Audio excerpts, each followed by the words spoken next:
اور جب تم اس پر پتھر پھینکتے ہو، جب تم اسے طائف کے اندر رسوا کرنے کی کوشش کرتے ہو، تو جب فرشتہ آ کر یہ کہتا ہے کہ مجھے کہو، حکم دو یا رسول کہ میں انہیں پیس دوں، تو میرا رسول فرماتا ہے کہ نہیں، ان کے سلک سے مجھے ایمان کی خوشبو آتی ہے، الہ العالمین تو ان پر رحمت فرما اور انہیں ہدایت دے۔ میرا وہ رسول ہے جس کی ولادت کے تذکرے کو ہم آج منانے کے لیے جمع ہوئے ہیں۔ جناب رسالت مآب صلی اللہ علیہ وسلم کے ذکر مبارک کا عالم یہ ہے کہ اگر آپ یہ کہتے ہیں کہ کیا اس وقت میلاد کے اندر کھانا کرنا شرک ہے، بدعت ہے، یہ ہے وہ ہے، اور کھانا کیوں اور کیسے، اور میلاد کیوں ہو اور میلاد پر کھانا کیوں دیا جائے، یہ تو گناہ ہے، آؤ میں آپ کو یہ بھی بتاتا چلوں کہ یہ کیسی سنت ہے اور اس کا طریقہ کار کیا ہے، تاکہ آپ کے ذہن کے اندر یہ بات واضح طور پر بیٹھ جائے کہ جناب رسالت مآب صلی اللہ علیہ وسلم کے ذکر کے لیے کھانا کرنا حرام نہیں ہے بلکہ عین عبادت ہے۔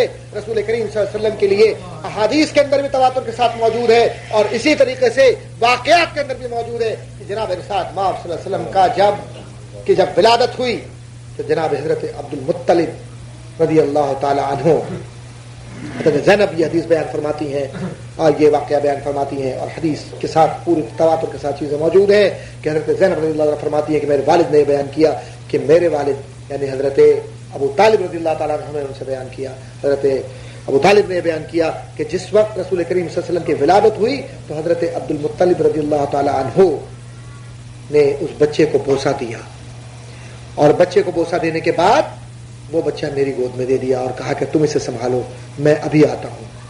بات کو بہت غور سے سنیے گا کہ میلاد پر کھانا دینا جائز ہے یا نہیں، میں یہ بات کر رہا ہوں کہ جناب رسالت مآب صلی اللہ علیہ وسلم کی ولادت کے وقت حضرت عبد المطلب رضی اللہ تعالیٰ عنہ نے بچے کو بوسہ دیا اور اس کے بعد خوشی خوشی باہر آئے، اور آنے کے بعد تذکرے کے اندر یہ موجود ہے کتابوں میں خصائص کبریٰ وغیرہ کے اندر علامہ جلال الدین سیوطی رحمۃ اللہ تعالیٰ نے، صاحب مواہب لدنیہ نے، اور دیگر کتب زرقانی وغیرہ نے سب نے، بدایہ والنہایہ وغیرہ نے سب نے لکھا ہے، میں حوالے دے رہا ہوں، جسے پڑھنا ہو جسے شک ہو جا کے پڑھ لے، دیکھ لے حوالوں کے ساتھ کہ رسالت مآب صلی اللہ علیہ وسلم کے ذکر کو کیسے بلند کیا گیا کہ حضرت عبد المطلب رضی اللہ تعالیٰ عنہ باہر آئے اور آنے کے بعد انہوں نے اعلان کیا کہ آج میں نے ایک ایسے بچے کو اپنے گود میں لیا ہے، ایسا بچہ ہمارے یہاں پیدا ہوا ہے کہ جس کا نام میں نے محمد رکھا صلی اللہ علیہ وسلم۔ تو لوگوں نے پوچھا کہ محمد کیوں؟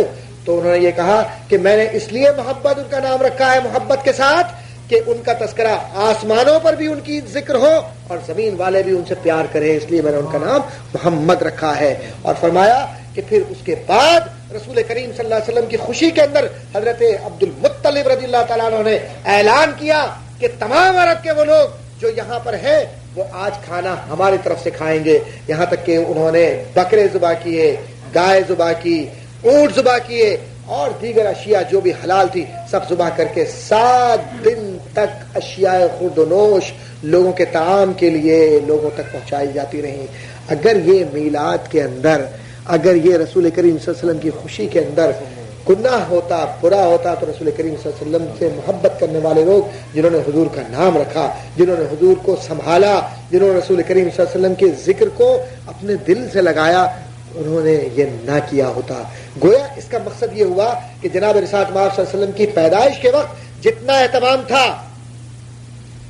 وہ انسانوں کا نہیں تھا، وہ سب کا سب اللہ کی رضا کے مطابق تھا، کیونکہ اگر کوئی یہ کہتا کہ عبد المطلب نے یہ کیا تو پھر ہم یہ کہتے کہ رسول کریم صلی اللہ علیہ وسلم کی نعوذ باللہ من ذالک جو تربیت تھی وہ بھی شرک کی بنیاد پر ہونا چاہیے تھی۔ عبد المطلب نے شرک نہیں کیا تو عبد المطلب نے میلاد مصطفیٰ کر کے کوئی گناہ بھی نہیں کیا، کیونکہ اللہ کی رضا، رسول کی حفاظت اور ان کی محبت کو فروغ دینا تھا۔ تو جہاں رسول کریم صلی اللہ علیہ وسلم کی ذات مبارک کے حوالے سے ان کی ذات کی حفاظت تھی، وہیں میلاد مصطفیٰ کی حفاظت بھی اللہ کی ذمہ داری تھی۔ اس لیے اللہ تعالیٰ نے پیدائش مصطفیٰ کے ساتھ ہی رسول کریم صلی اللہ علیہ وسلم کے ذکر کو شے کے ساتھ بھی، نور کے ساتھ بھی، اور ذکر آمنہ یعنی حضرت آمنہ رضی اللہ تعالی عنہا کے ساتھ ارواح مبارکہ کی ملاقات کے ساتھ ثابت کر دیا کہ اے رسول ہم نے تمہارے ذکر کو بلند کیا ہے۔